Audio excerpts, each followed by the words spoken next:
As we all know, in the immediate post-op, you may have either one or two clinical positions in which you may have, as we all expect, a normal dry incision or a draining incision. Certainly, if the draining incision continues for a few days, we are all worried about infection, and this undoubtedly needs further studies. But the other condition, which is probably the most normal one, is that we have a normal dry incision in the second, third, and fourth post-operative day, and however the patient develops a fever of over 36.8 or 37 degrees Celsius.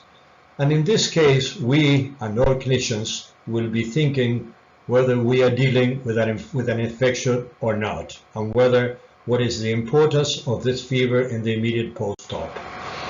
So certainly it is a worrying finding in the immediate post-op, and we should know and understand the causes of fever and what is the correlation, the eventual correlation to prosthetic joint infection, and if then, what studies or what should be done to rule out or rule in an infection, and be very cautious not to unnecessarily prolong the admission. There is some literature on the aspect, and this is one of the classics. In 1999, Shaw and Chung from Washington in the US demonstrated that fever was due to an inflammatory response and the tissue damage ensuing after the operation. In another paper from Hopkins in 2003, Brett and Alter showed that they measured the samples of blood and of drainage fluids, and they showed an increase of endogenous pyrogens, namely interleukins and cytokines, which were described as the source of fever in the immediate post-op. And again, another paper from Gwynn at Louisiana and Tulane, they showed us and demonstrated that after total knee, but this is also maybe for total hips, that the higher and or prolonged that the fever was, the most likely it was that we could indeed find the cause. So in our case, we studied 4 consecutive months in 2010. This has been published already in Argentina, in which we looked at 190 consecutive arthroplasties, 126 females and half males, 64, with a widespread of average age from young people with dysplasia to 91 years old.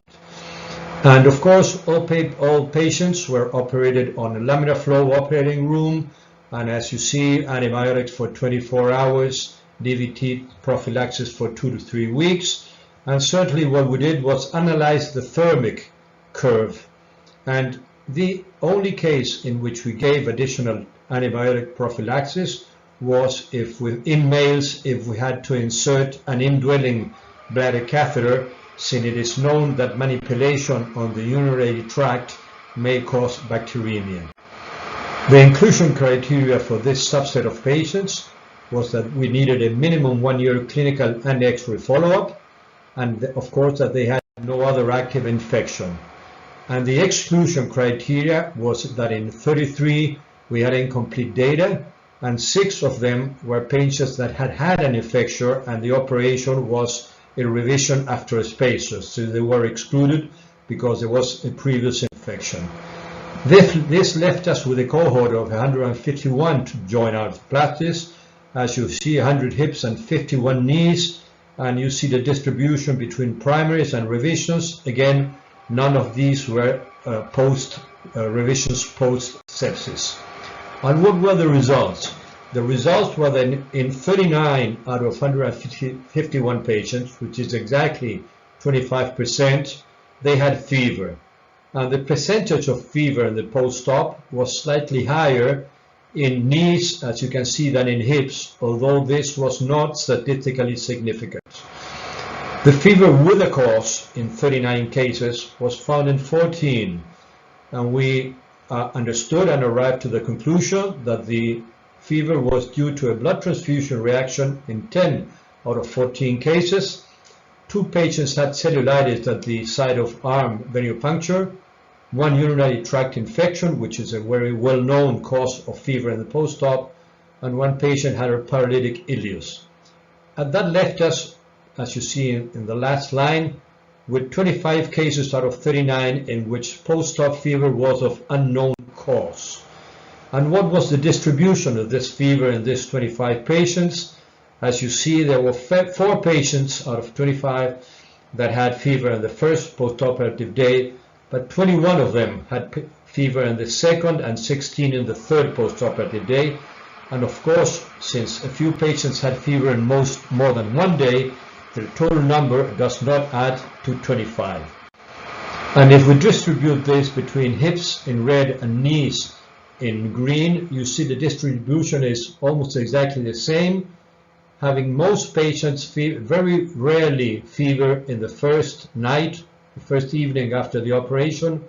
Most of them had fever in the second and third day post-op, and then it gradually wanes away.